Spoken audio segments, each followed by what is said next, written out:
Hello மக்களே வணக்கம். நான் வந்து ரீசெண்டாக ஒரு இன்டர்வியூ அட்டெண்ட் பண்ணேன். ஒன்றும் இல்லை, ஒரு 3 நாளுக்கிட்ட அட்டெண்ட் பண்ணேன். ஸோ எல்லாத்துலேயுமே ஃபைனல் ரவுண்ட் போயிட்டேன். நான் ஒன்று ஒன்றா சொல்கிறேன். அதில் வந்து ஒரு நல்ல எக்ஸ்பீரியன்ஸுன்னு சொல்லுவேன், அண்டு ஒர்ஸ்ட் எக்ஸ்பீரியன்ஸுன்னு சொல்லுவேன். ஸோ அந்த இன்டர்வியூவில் நடந்ததை தான் நான் உங்கள் கூட ஷேர் பண்ண போகிறேன். ஆக்சுவலாக நான் பெங்களூரில் வேலை தேடிட்டு இருந்தேன். அங்கேருந்து ஒரு கம்பெனியில் எனக்கு கிடச்சிது. ஸோ இன்டர்வியூலாம் நான் அட்டன் பண்ணேன். நல்லா ப்ரிப்பேர் பண்ணாங்க, அரேஞ்ச் பண்ணாங்க. ஃபஸ்ட் ரவுண்டு வந்து பார்த்திங்கன்னா ஹெச்ஆர் ரவுண்டு இருந்தது. செகண்ட் ரவுண்டு வந்து பார்த்திங்கன்னா டெக்னிக்கல் ரவுண்டு இருந்தது. ஸோ டெக்னிக்கல் ரவுண்டில் வந்து பார்த்திங்கன்னா நிறைய கொஸ்டின் கேட்டாங்க. Operation manager and EHS manager 2 பேரும் சேர்ந்துக்கிட்டு. ஸோ எல்லா கொஸ்டினுக்கும் நான் ஆன்சர் சொல்லிட்டேன். ஸோ இங்கே தான் எனக்கு டிஸ்கம்ஃபோர்ட் ஏற்பட்டுச்சு.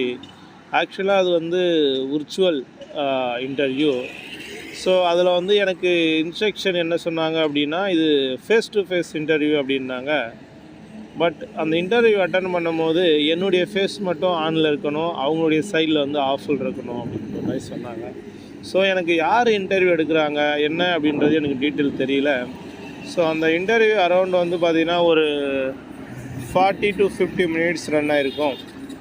ஸோ நான் எல்லா ஆன்சரையும் சொல்லிட்டேன். பட் எனக்கு ஒவ்வொரு டைமும் வந்து பார்த்திங்கன்னா நான் எதை பார்த்து பேசுகிறது, என்னுடைய ஃபேஸ் ரியாக்ஷனை அவங்கள பார்க்க முடியுது. என்னுடைய கம்யூனிகேஷன் அவங்களால வந்து பார்த்திங்கன்னா அண்டர்ஸ்டாண்ட் பண்ணிக்க முடியுது. ஆனால் அவங்களுடைய கம்யூனிகேஷனையும் அவங்களுடைய ஃபேஸ் ரியாக்ஷனையும் என்னால் வந்து அவ்வளோ ஈஸியாக அண்டர்ஸ்டாண்ட் பண்ண முடியல.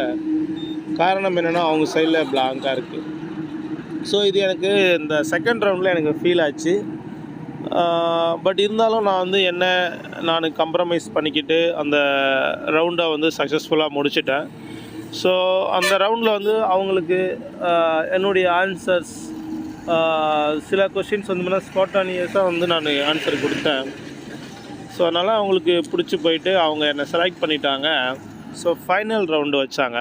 இந்த ஃபைனல் ரவுண்டு சேம் வந்து நல்லா ப்ரிப்பேர் பண்ணிவிட்டு அரேஞ்ச்மெண்ட்ஸ்லாம் வச்சாங்க, டேட்டுகள் எல்லாமே. ஸோ டைமிங் எல்லாம் எனக்கு ஃபிக்ஸ் பண்ணிட்டாங்க. பட் எனக்குள்ளே ஒரு கொஸ்டின் கேட்டுகிட்டே இருந்தது. ஒரு இன்டர்வியூ அப்படின்னும் போது மோரலாக நான் எதிர்பார்க்குறது, இப்போ ஃபேஸ் டு ஃபேஸ் இன்டர்வியூனால் 2 பேருமே வந்து ஆனில் இருக்கணும் அப்படின்றது. பட் அது எனக்குள்ளே ஒரு கேள்வியாகவே இருந்தது. அஸ் அ சேஃப்டி ஆஃபீஸர் நான் கண்டிப்பாக அதை எக்ஸ்பெக்ட் பண்ணணும். ஏன் அப்படின்னு பார்த்தீங்கன்னா, ஸோ ஒரு மியூச்சுவல் அண்டர்ஸ்டாண்டிங் இருக்கணும். அது இருந்தால் மட்டும்தான் வந்து பார்த்திங்கன்னா நம்ம ஃபர்தர் மூவ் பண்ண முடியும், இல்லைன்னா முடியாது. அடுத்த வீடியோவில் பார்க்கலாம், இருங்க.